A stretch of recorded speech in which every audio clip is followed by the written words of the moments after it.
Dans le quartier de Péteux se trouvait une petite église, appelée les élus de Dieu. Elle était dirigée par le pasteur Gilles, un homme droit, respecté, mais pauvre. Malgré sa foi inébranlable, l'église ne prospérait pas. Les bancs restaient à moitié vides et les offrandes étaient faibles. Sa femme, elle, vivait mal cette situation. Elle s'appelait Déborah. Belle, ambitieuse, elle aimait le confort, les belles choses, les voyages. Mais avec son mari, elle vivait dans le manque. Chaque jour, elle voyait d'autres femmes vivre dans l'abondance, pendant qu'elle se contentait du strict minimum. Des fois, elle était obligée de porter pendant plusieurs jours le même vêtement. Un soir, fatiguée, elle osa dire « Pourquoi on ne va pas voir Amidoula ou même Mama Laure? Ils sont réputés pour ramener la prospérité aux gens.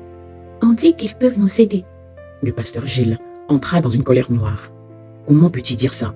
Toi, une enfant de Dieu. Nous ne traitons qu'avec Dieu. Mama Laure et Amidoula traitent avec des esprits avec lesquels nous ne traitons pas. Comment oses-tu? Qui ai-je épousé? » Déborah baissa la tête, murmura « C'était une blague. » Mais au fond d'elle, une idée venait de jaillir. Quelques jours plus tard, en secret, elle se rendit chez Amidoula. L'homme l'écouta, sourit, puis lui tendit une petite bouteille sombre. « Bois, et ta voix deviendra un don. Tu deviendras un rossignol. Lorsque tu chanteras, les fidèles seront tous très touchés. »« Tant mieux, dit-elle. Ils penseront que c'est le Saint-Esprit qui agit. » Amidoula continua. « Ta voix, en fait, fera venir des personnes avec qui je traite.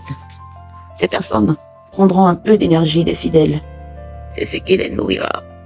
Et eux, en échange, feront en sorte que ces fidèles donnent beaucoup d'argent, offrent beaucoup de cadeaux à ton mari. Ils seront prêts à voler. Ils seront prêts à donner au point de rester eux-mêmes dans le manque. » Déborah demanda. « Nous pourrons vivre comme je veux alors ?» Amidoula ne répondit pas. Déborah prit la bouteille, alla chez elle et but. Cette nuit-là, sa voix changea. Même son mari le remarqua. Elle lui dit « Tu m'as béni. » Et dès le dimanche suivant, tout bascula. Comme Déborah, qui était la chantre principale de la chorale de l'église des élus de Dieu, prit le micro et se mit à chanter, quelque chose d'étrange se produisit. Sa voix était irréelle, pure, envoûtante. Dès les premières notes, les fidèles tombaient en transe. Certains pleuraient, d'autres tremblaient. Les nouvelles partirent. Dans cette église, le Saint-Esprit agit. L'église se remplit. Les offrandes explosèrent.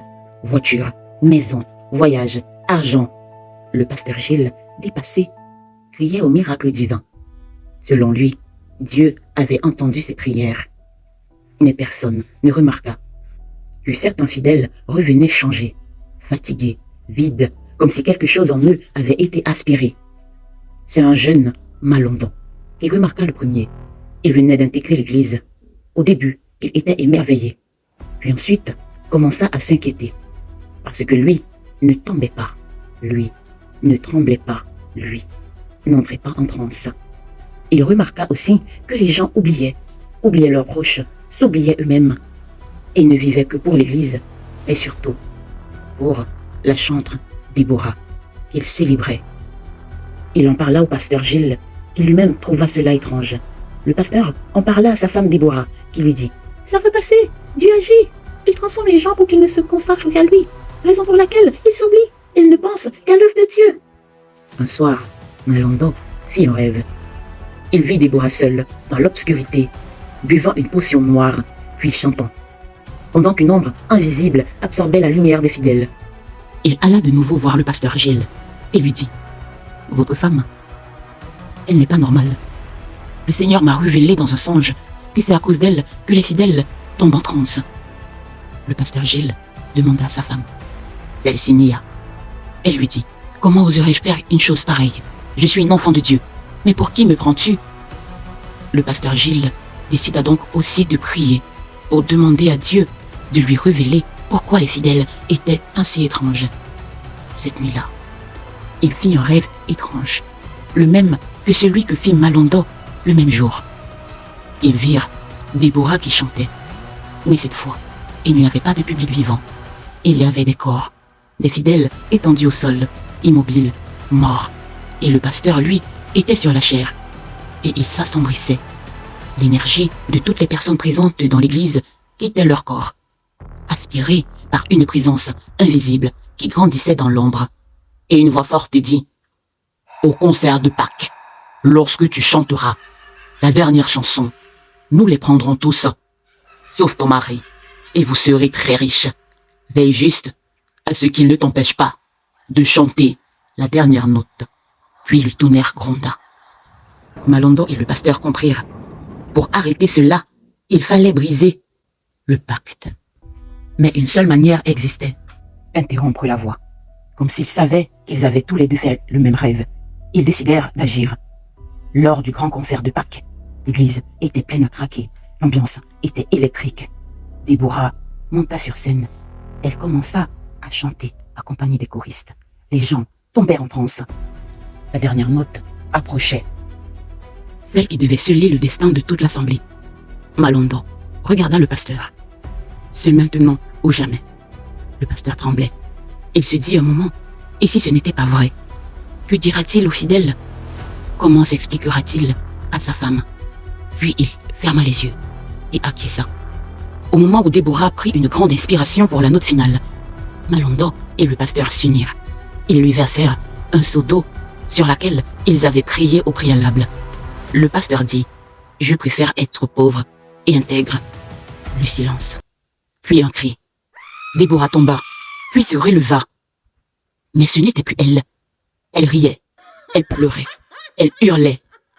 J'ai fait ça pour toi, criait-elle au pasteur. Avant, il ne te donnait rien. Les fidèles chiches, durs, ingrats. Il fallait cela pour qu'ils te donnent quelque chose. Regarde tout ce qu'on a maintenant. Les voitures, les maisons, de l'argent. Nous pouvons voyager. Tu n'auras plus rien. Regarde-les, regarde ces fidèles. Ils ne t'aiment pas, ils ne t'aiment pas. Son visage se déforma. Elle perdit connaissance. Les fidèles, quant à eux, reprirent peu à peu conscience.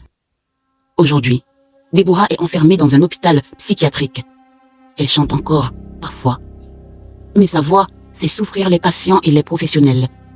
Ceux-ci la sont donc avec des médicaments pour qu'elle ne chante pas. Malgré cela, ceux qui l'entendent murmurer disent que même sans musique, on ressent encore quelque chose quitter le corps lorsqu'elle ouvre la bouche. Et l'église des élus de Dieu n'a plus jamais été la même. Elle a fermé pendant plusieurs semaines. Mais durant ces semaines, Malondo et le pasteur continuaient de faire le même rêve. Toujours le même. Une voix douce, féminine, qui chante dans l'obscurité. Le pasteur Gilles rouvrit l'église. Les fidèles revinrent, moins nombreux, mais plus généreux que jamais.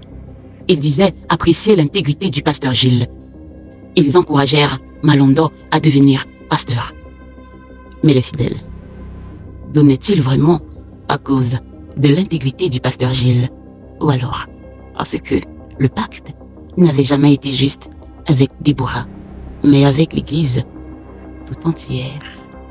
Si cette histoire t'a donné des frissons, alors abonne-toi, car la prochaine sera plus troublante.